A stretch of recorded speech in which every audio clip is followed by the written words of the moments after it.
Shri R H. Kotak primary school standard 7 English વિદ્યાર્થી મિત્રો, આપણે આજે ઇંગ્લિશમાં જ કયો યુનિટ ભણીએ છીએ? યુનિટ 4, જેનું નામ છે લોંગર, શાર્પર અને બિગર. એટલે કે યુનિટ 4માં આપણે જે પાઠ ભણીએ છીએ એનું નામ છે લોંગર, શાર્પર, બિગર. એની આજે આપણે એક્ટિવિટી 8 7 સુધી કમ્પ્લીટ કરી લીધી છે. આપણે 8 એક્ટિવિટીથી અહીં શરૂ કરીએ છીએ. એક્ટિવિટીની અંદર સૂચના આપેલી છે. અહીં પપ્પુએ પ્રાણીઓ વિશેની માહિતી ગ્રાફ સ્વરૂપે રજૂ કરી છે, તે વાંચો અને તેના નીચે આપેલી માહિતી પૂર્ણ કરો. ગ્રાફ પહેલાં બરાબર જોઈ લ્યો. લાઈફ સ્પાન યર્સ એટલે કે એનું આયુષ્ય વર્ષમાં, અને એનિમલ્સના નામ આપેલા છે: dog, cow, swan, tortoise, goat, elephant, horse, rabbit, whale, man, sheep અને ચિમ્પાન્ઝી. હવે એની નીચે શું આપેલું છે? તો એની નીચે તમને આવી રીતે એક કોઠો આપેલો છે અને એની અંદર તમારે એના એનિમલ અને એની સામેનું લાઈફ સ્પાન લખવાનું છે ગ્રાફમાંથી જોઈને. તો અહીં આગળ મેં તમને જવાબ આપી દીધેલા છે. ચિમ્પાન્ઝી છે, એનું આયુષ્ય છે એ 30 વર્ષ લખેલું છે. 22 વર્ષ છે એ કોનું છે? તો જોવાનું 0 અને 20થી સેજ ઉપર જતું હોય, 20 અને 40ની વચ્ચે જે આવતું હોય તે હોય તો એમાં આપણે કાવ લખશું.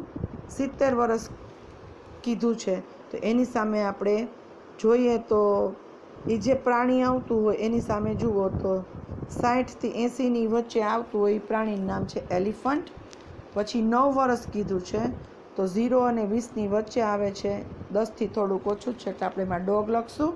મેન તો સીધું તમે જોઈ શકશો કે ક્યાં જાય છે, તો 100થી થોડુંક નીચે છે એટલે આપણે લખશું એનું 90 યર્સ.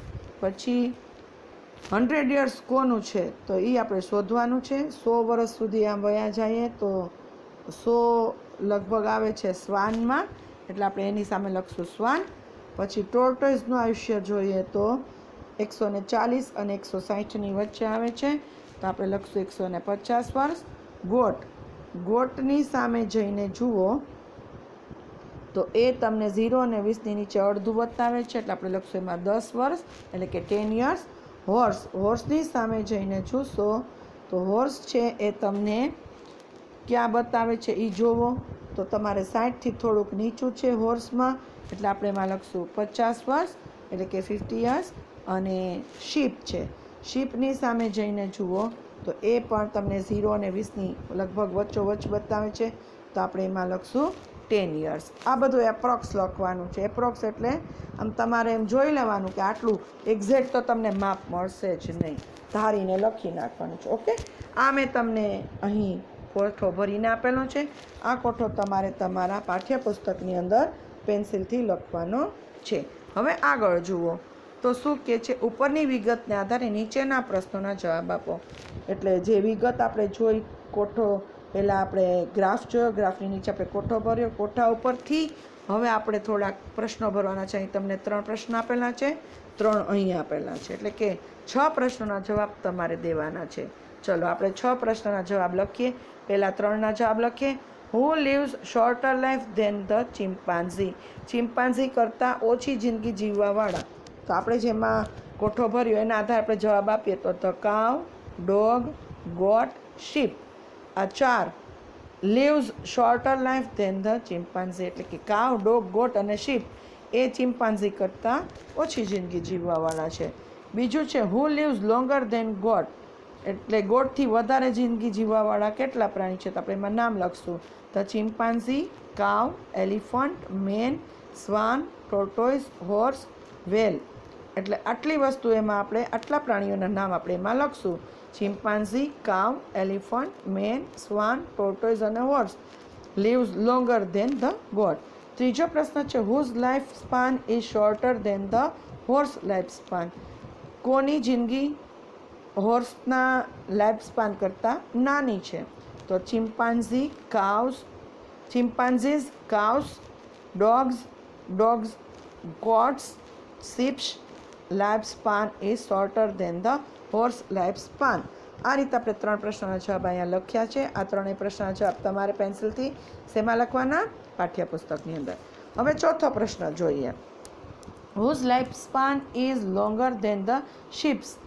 તો એમાં આવશે the chimpanzees, cows, elephants, mans, swans, tortoise, horse, whales life span is longer than the ships. બરાબર.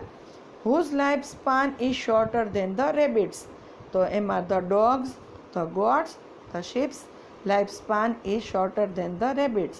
who lives longer than men. માણસથી વધારે જિંદગી કોણ જીવે છે? તો the tortoise and the swan lives longer than the men.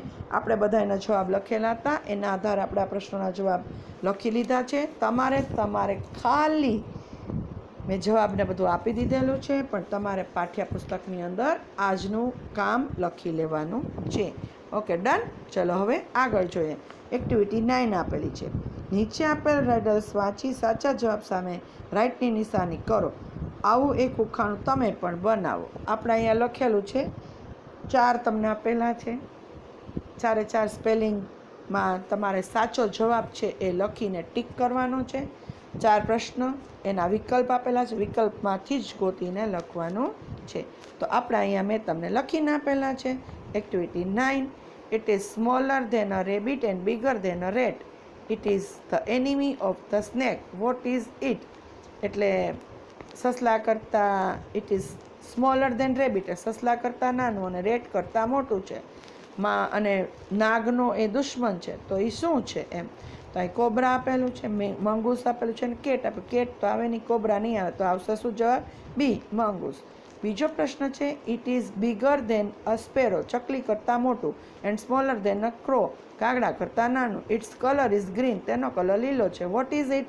લીલો colour કે એટલે તમને ખબર પડી જ જાય કે પોપટ આવે. તો આપણે એમાં પેરોટમાં ટીક કરશું, પિજોન અને કોકમાં નહીં કરીએ. ત્રીજો પ્રશ્ન છે, it runs faster than the horse and the dear.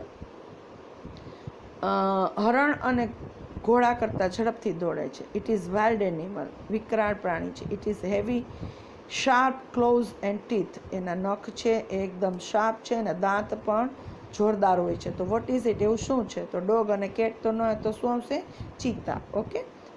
It looks like a horse. તે ઘોડા જેવું જ દેખાય છે. It has stripes on body. એના શરીર ઉપર પટ્ટા છે. What is it? એ શું છે?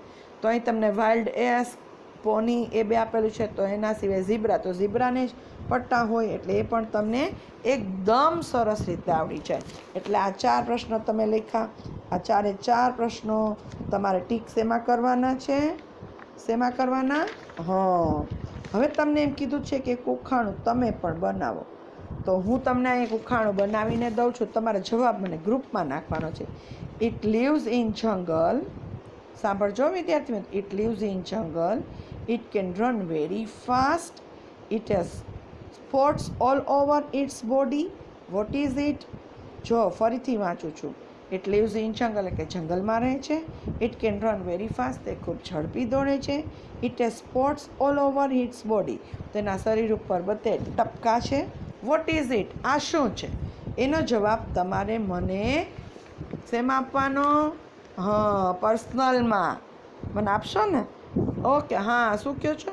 ઓકે, આપું તમને. આપું વિકલ્પ આપું છું. A lion. A lion. B tiger અને સી ચીતા. આ 3માંથી એક વસ્તુ આવશે, તમારે મને કહેવાની છે. ડન. ચલો આગળ જોઈએ. Thank you for watching. C you soon in the next lecture. Goodbye. Have a nice day.